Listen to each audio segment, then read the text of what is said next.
In this video, we'll explore various strategies for controlling the visibility of objects on screen. For example, click the car object and press H to hide it. The car is not deleted, it's merely hidden temporarily.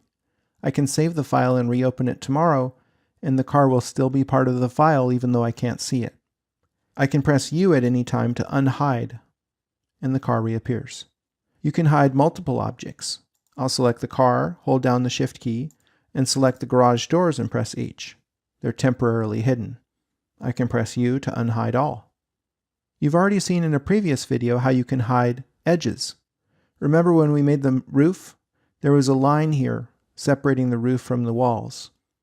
That line is still there, it's just hidden. If I double click on this group to open it, then press U, the edge reappears. This reveals an important fact about groups and components. They have their own unhide settings. I'll go ahead and hide this again by selecting the edge and pressing H. I'll orbit around to the other side, select this edge and press H, click outside the group to close it, and then press U to unhide. Nothing unhides, because that information is protected within that group or component. Another way that you can control the visibility of objects is by using layers. Go to the Window menu and open up Layers. And also let's open up Entity Info. These two are meant to work together. Notice that we have two unusually named layers in the model. We have a 1/4 inch clevis pin and a key ring 1 inch in diameter. Evidently these layers came in when we inserted the car. Whoever modeled that car made these layers, and we inherited the layers when we brought the model in. This is typical of files that you bring in from the 3D warehouse. They can have any number of layers. So there's often cleanup that's associated with using layers. We have to get rid of these layers.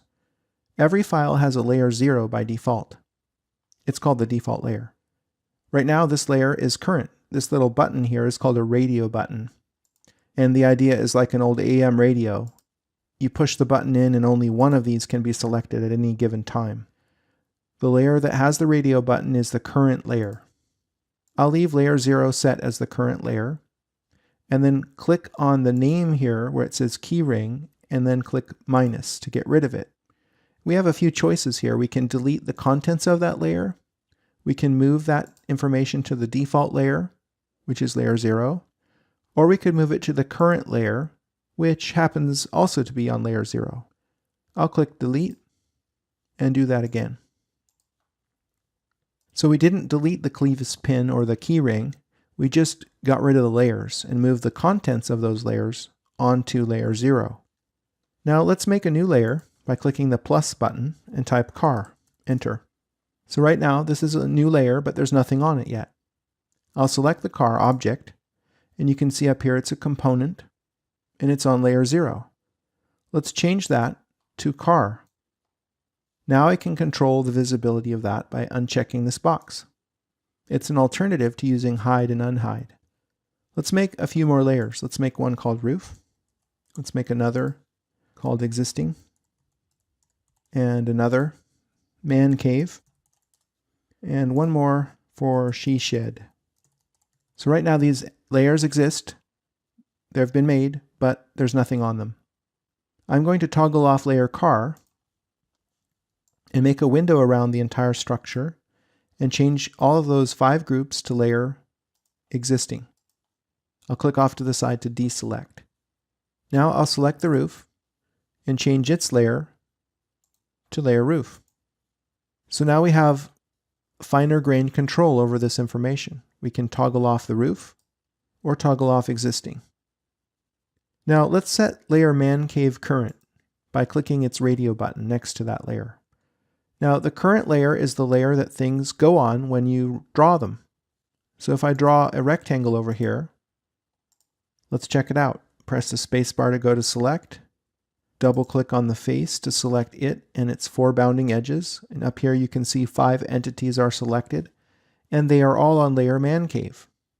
That happened because this layer was current when I drew the rectangle. Now, layers can get you into kind of confusing situations. Let me demonstrate. What if I select this face here, but not the edges, and change the layer of that face to she shed? Okay, Now, if I toggle off she shed, the face disappears, but the edges do not.